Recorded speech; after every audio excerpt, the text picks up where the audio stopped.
আমার মনে হয় যে অনেক বছর পরে একটা সুষ্ঠু সুন্দর ভোট হওয়ার সুযোগ পেয়েছি আমরা। আপনি জয়ের ব্যাপারে কতটুকু আশাবাদী একটু আমি বারবার করে বলি, উপরে আল্লাহ আছে, আমার কিসমতে কি লেখা আছে আমি জানি না, আজকে সন্ধ্যাবেলা বোঝা যাবে, কিন্তু কোয়াইটলি কনফিডেন্ট। বিগত বছরগুলোতে এরকম উৎসবমুখর পরিবেশে এসে ভোট দিতে পেরেছেন কিনা এবারের এক্সপেরিয়েন্সটা নিশ্চয়ই ভিন্ন।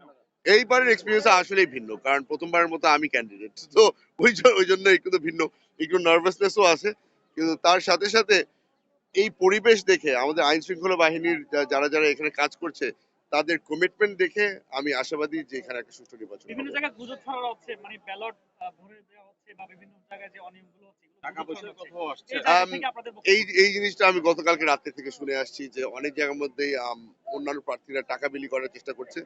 আমার বিশ্বাস যে বাংলাদেশের মানুষ, আর স্পেশালি রাঙ্গুনিয়ার মানুষ, টাকা পয়সার উপরে ভরসা করে তারা ভোট দেবে না।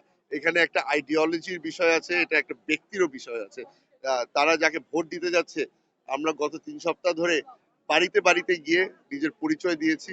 আর এই কারণেই হয়তোবা আমার মনে হয় যে এবার ব্যক্তির উপরে কেন্দ্র করে, দলের উপরে কেন্দ্র করে ভোটটা আসবে, টাকা এখন পয়সা। পর্যন্ত কোনো অভিযোগ আছে কিনা? অভিযোগ তো আছে, অনেকগুলি অভিযোগ আছে যেগুলো আমরা ইসির সাথে ফাইল করেছি।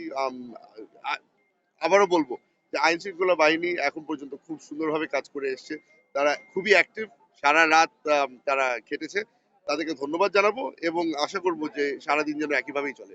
এই যে সারাদিন একইভাবে চলার জন্য আপনাদের নেতাকর্মীদের প্রতি বা আপনারা কিভাবে কাজ করছেন? নেতাকর্মীরা আমাদের প্রতিটা ফিল্ডের মধ্যেই আছে, তারা এখন আমাদের আইজ এন্ড ইয়ার্স বলা যায়, তাদের মাধ্যমে আমরা অনেক খবর পাচ্ছি, আপনাদের মাধ্যমে অনেক খবর পাচ্ছি।